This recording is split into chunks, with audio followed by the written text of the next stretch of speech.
students. How are you all? Hope you all are doing very good. Today, students, we are going to start our new chapter of class 3rd, which is chapter number 14 about space travelers. Okay, let's start the chapter. The very first topic is about space. What is space? See, the Earth is surrounded by a layer of air. Outside this layer of air is space. Outer space begins about 800 kilometers above the Earth, where the cover of air around the planet disappears. So students, अर्थ जो है चारों तरफ से एक air की layer से surrounded है and इस एयर की लेयर के बाहर क्या है, स्पेस एग्जिस्ट करता है.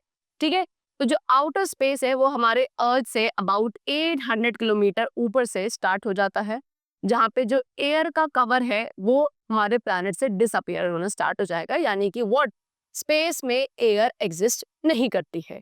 Space appears like a blanket dotted with the sun, moon, planets and twinkling stars. तो स्पेस क्या दिखता है, एक ब्लैंकेट की तरह दिखता है, जिसमें क्या है, काफी सारे हेवनली बॉडीज है जो कि डॉटेड है like sun, moon, planets and twinkling stars.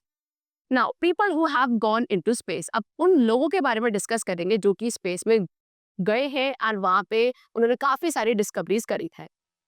See, people have always been fascinated with space. Many people have gone into space. Yuri Gagarin of Russia was the first human to go into space. Indian astronauts like Rakesh Sharma, Kalpana Chawla and Sunita Williams had also traveled into space. So students, बहुत सारे लोग यानी कि हम सभी लोग कह रहे हैं हमेशा से स्पेस के बारे में बहुत फैसिनेटेड रहे हैं कि स्पेस में क्या होता है, कैसी चीज़ें होती हैं.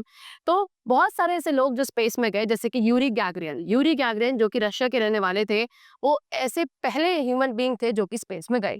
उसके बाद काफ़ी सारे इंडियन एस्ट्रोनॉट्स हैं लाइक राकेश शर्मा, कल्पना चावला, सुनीता विलियम्स. ये सभी क्या है, ये इंडियन एस्ट्रोनॉट्स हैं जो कि स्पेस में ट्रैवल करके आ चुके हैं. You can see their pictures also. See, this is Yuri Gagarin, the first human being who have traveled into space. Then these are Rakesh Sharma, Kalpana Chawla, Sunita Williams. ये सभी क्या है, Indian astronauts है space में जाने वाले. Okay. Now gravitational pull. What is it? The Earth has a power of attraction with which it pulls object towards itself, and this power is called Earth's gravitational force or gravity. So students, Earth के पास एक power है attraction की, यानी कि अर्थ एक force लगाता है, एक पावर लगाता है जिसके थ्रू अर्थ सभी ऑब्जेक्ट को अपनी तरफ पुल करता है, अपनी तरफ खींचता है. एंड अर्थ के इसी पावर को क्या बोला जाता है, gravitational force, earth's gravitational force, या सिंपली आप इसे ग्रेविटी भी बोल सकते हो. ओके, चलो. The earth gravitational pull is very strong. Earth का जो ग्रेविटेशनल पुल है स्टूडेंट्स, वो काफी ज्यादा स्ट्रॉन्ग है एंड हम काफी सारी पावरफुल मशीन्स का यूज करते हैं, जैसे कि स्पेस रॉकेट्स, क्या इस पुल से बाहर जाने के लिए या फिर बोलो स्पेस में जाने के लिए. Okay, now life on the moon. अब मून भी क्या है, एक हेवनली बॉडी है जो कि स्पेस में है. अब वहां पे कैसी लाइफ है हम उसे डिस्कस करेंगे. See, the moon looks very beautiful from the earth. There is no air और water on the moon. As you know, plants and animals need both air and water to live, so there are no plants और animals on the moon. Student, earth से जब आप moon को देखते हो तो आपको बहुत सुंदर सा, ब्यूटीफुल सा दिखाई देता है, लेकिन मून में एक्चुअली ना तो कोई एयर एग्जिस्ट करती है, ना ही वहाँ वाटर है. ओके, एंड जैसे कि हमें बताया, प्लांट्स एंड एनिमल्स को सर्वाइव करने के लिए एयर एंड वाटर की रिक्वायरमेंट है. सो क्योंकि वहाँ पे मून पर एयर एंड वाटर नहीं है, दैट मीन्स व्हाट, कि वहाँ पे कोई भी प्लांट्स एंड एनिमल्स सर्वाइव नहीं कर सकते. There are no plants and animals on the surface of the moon. The surface of the moon is covered with huge potholes called craters. अब moon का जो सरफेस है उस पे बहुत बड़े बड़े से होल्स हैं जिन्हें हम क्रेटर्स कहते हैं. The gravitational pull of the moon is 6 times less than that of the earth. And जो मून का ग्रेविटेशनल पुल है वो अर्थ के ग्रेविटेशनल पुल से 6 times कम है, लेस है. ओके, दैट मीन्स व्हाट, कि हमारा जो वेट होगा मून पे वो अर्थ के वेट का 1/6 हो जाता है ऑन दी मून.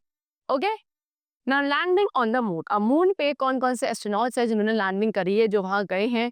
इन 1969, सबसे पहले 1969 में नील आर्मस्ट्रॉन्ग थे, who was the first human being, पहले ह्यूमन बीइंग जो मून सरफेस पे गए, जिन्होंने मून पे लैंड किया.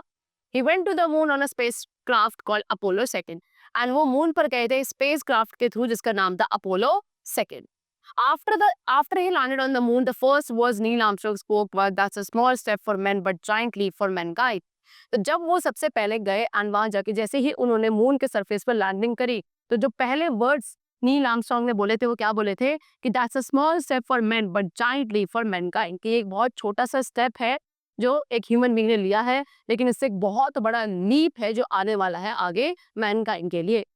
2 अदर एस्ट्रोनॉट्स, उसके अलावा 2 और एस्ट्रोनॉट्स थे, Edwin Aldrin and Michael Collins, जो भी इनके साथ नील आर्मस्ट्रांग के साथ मून सरफेस पर गए थे। ओके, चलो, so the chapter is completed. I hope you all must have understood it. We'll meet you very soon and then take care and thanks to everyone.